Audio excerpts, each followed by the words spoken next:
Good morning, Captain Kyle here again, Mad Monkey Garage, vmaxforum.net. I'm going to be changing some valve covers on this bike today.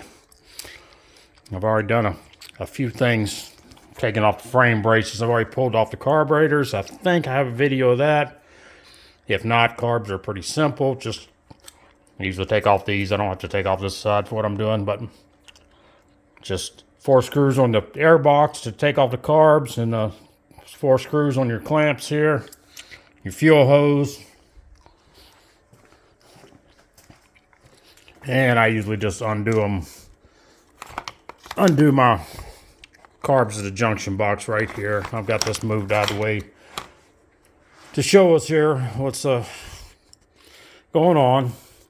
So carbs are not, valve covers are a little bit of pain. The front one's not too bad. I mean, the back one's not too bad, and the front one can be a little bit of pain. But I'll show y'all how I get these things out of here. Just get my camera set up. Hopefully I don't get in the way too much. But give me a second here. All right, I'm gonna come up in here. Got a 5mm Allen wrench here. Got 8 bolts on the valve covers. I've already started loosening these some just to give you an idea. So I'm gonna go ahead and pull all these out.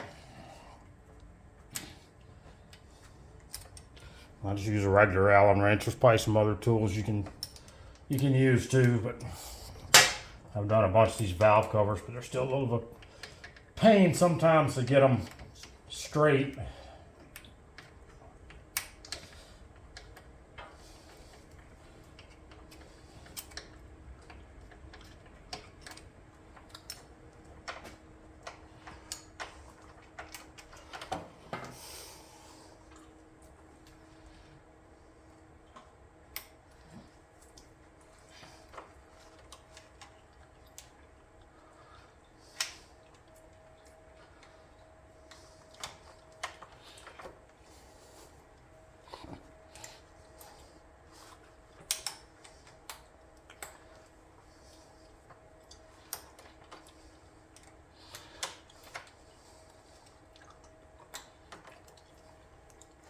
Usually once you get a couple turns on these, you can reach up there and get them out with your fingers.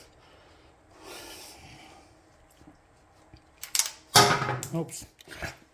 Of course, you always got to drop something. It's part of the game. But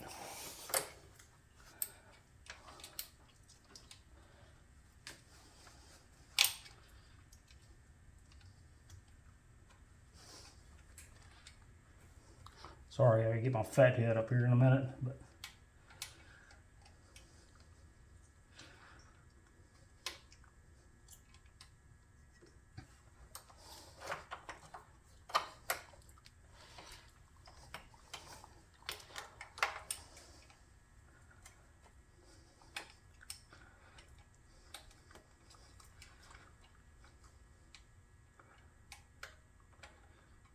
this one can be a little bit of a pain to get to. Not terrible, but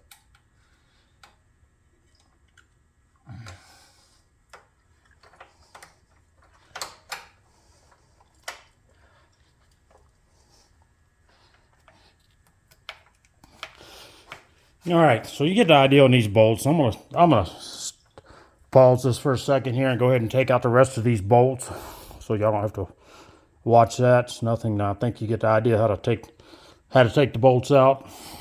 So give me a second here. All right, I got all the bolts out here. Well, this valve cover is kind of lift. It is a pain to get out of here, but it's not as bad as the front one. This one's got some get this spark plug wire out of the way here. It's holding me up a little bit. Give me just a second here. This one has a brace. This bike had a factory frame brace, so this, or not a factory, aftermarket frame brace. So I'm gonna have to get this out of the way. It's stopping me from turning my valve cover, so I'll get that out of the way, and we'll come back over here in just a second. But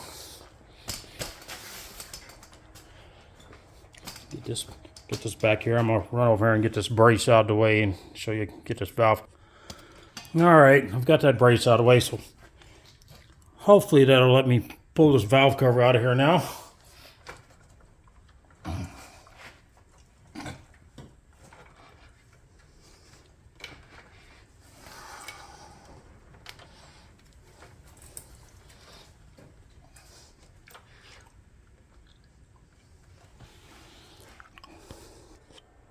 All right, I did loosen the fuel pump mounting bracket and moved it out of the way and laid the radiator out of the way, because sometimes this valve cover gets really close in the bottom of here, coming up on against the fuel pump. So sometimes it helps just move stuff out of the way a little bit. But hopefully this thing will come out of here now.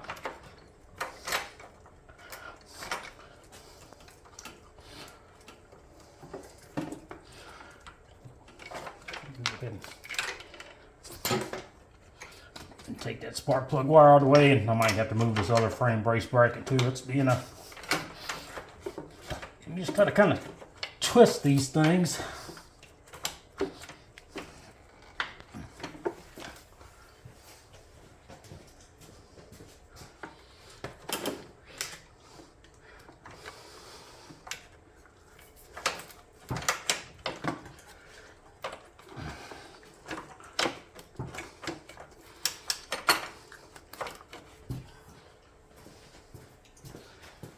All right, this other bracket over here is giving me a little bit of grief. I'm gonna go ahead and yank it off real quick. So these are things that are not usually on the bike, so I'm gonna go ahead and yank this bracket off real quick.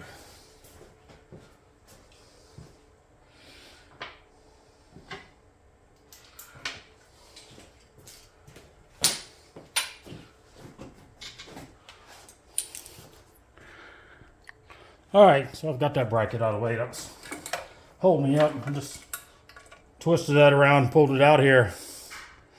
This valve cover's on like this.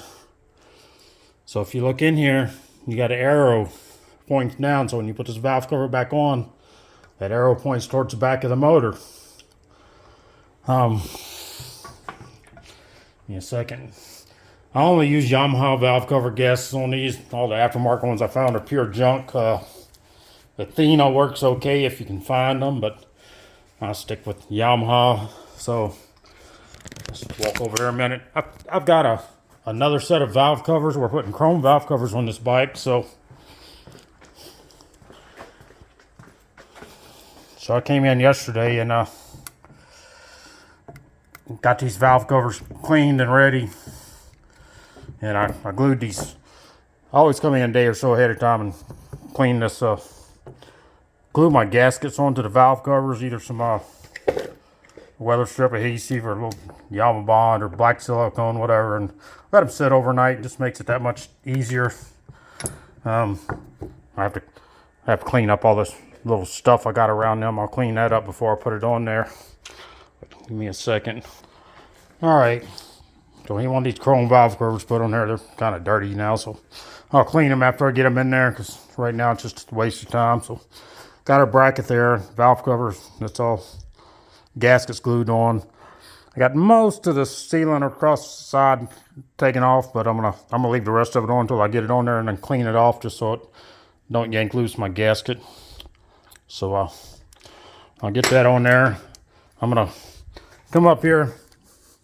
I don't use any sealant on these gaskets except right here, and here I put a little Yama Bond or black silicone or whatever. I happen to have Yamaha or Honda Bond here today, same thing. So I'm gonna put a little bit of that on there. It's gonna get a little stuff on the sides when I put it together. So once I get it all together, I'll clean it all off and make it look right. I won't leave a bunch of gunk hanging on it. So give me a second, go over here and get some Honda Bond, so that's what I have. All right, I got my Yamaha Honda Bond in here. It's not I'm fixing to put the same valve cover back on. That would have been real smart. But you don't need a whole bunch of that stuff in there. Now that I said, I got these gaskets glued on good. Just if you don't glue these on, it makes it a real pain. And sometimes it's still a pain. Sometimes they still come loose. I'm not gonna lie to you, but I've done a bunch of these, so.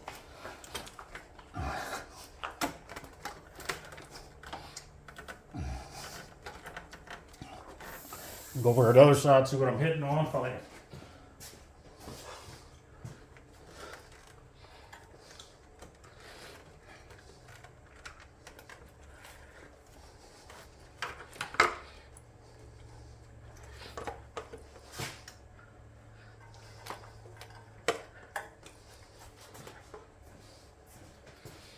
All right, so I was hitting a little bit on the wiring harness on the other side. Not much. I usually replace these rubbers. They're a pain. I usually cut them off, just slice them with a razor knife and then peel them off, and I can push the new ones on. This customer brought me a new baggie full of bolts with rubbers on them, so we're going to use the ones he brought.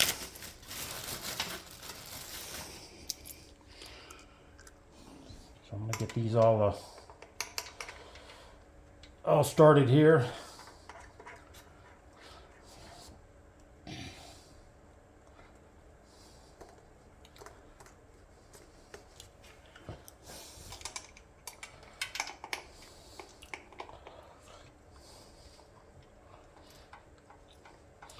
Again, I'm going to shorten this video a little bit. I'm going to get all these started in here, and then I'll...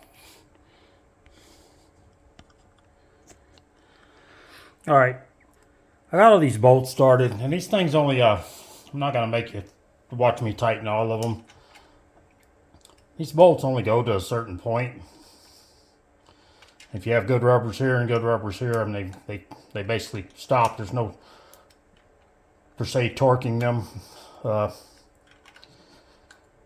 They'll stop, like that one stopped, and you just give it a snug. Same thing. Do that with all these. I'm not going to watch you make me tighten every one of these, because I think you get the point. If not, you probably should let somebody else do it.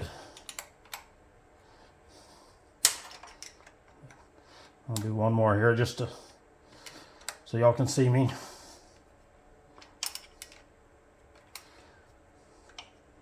Or their stopping point again, just a little snug there. Give it a little snug, and that's good enough. Alright, so I got them all tightened down. I'm going to move to the front. So you already moved this out of the way. I'm still going to get in my way a little bit. I guess I can just unplug the wires. I'll come up here, I'll take out these bolts that hold your TCI in and your V-boost servo and all that. Oops. And I'll have to take out these screws right here. Move this out of the way where I can get to the bolts on this side to let the CDI come up. So I'm gonna take out them real quick. Give me a...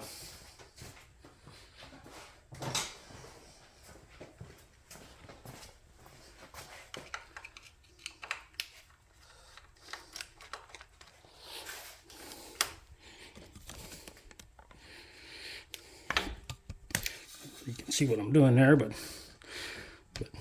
it's pretty simple here.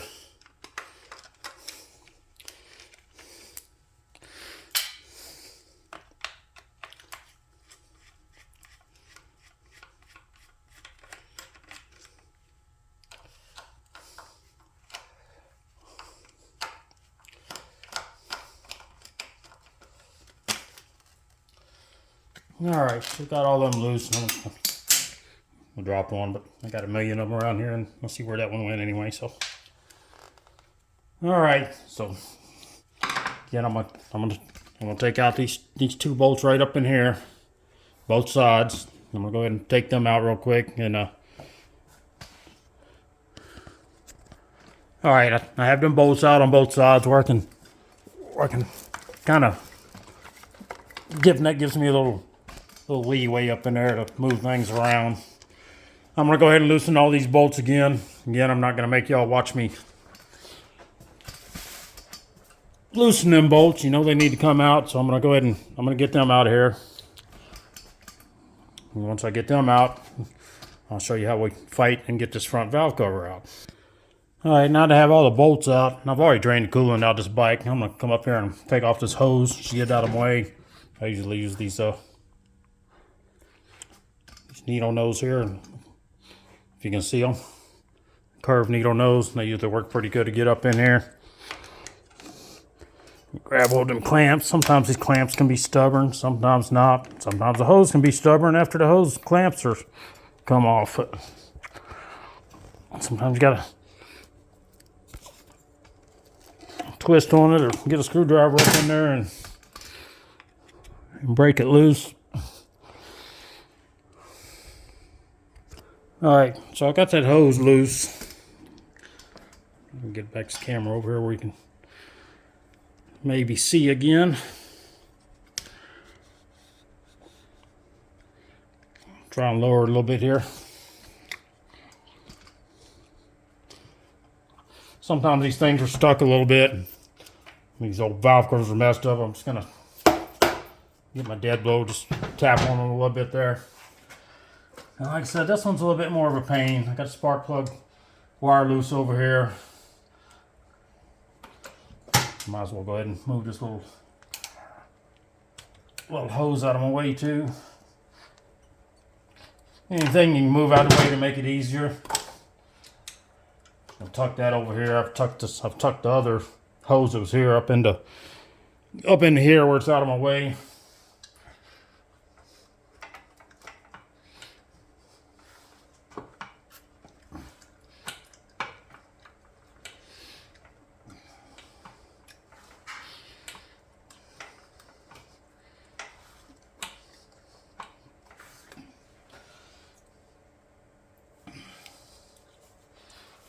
So, 1 second here.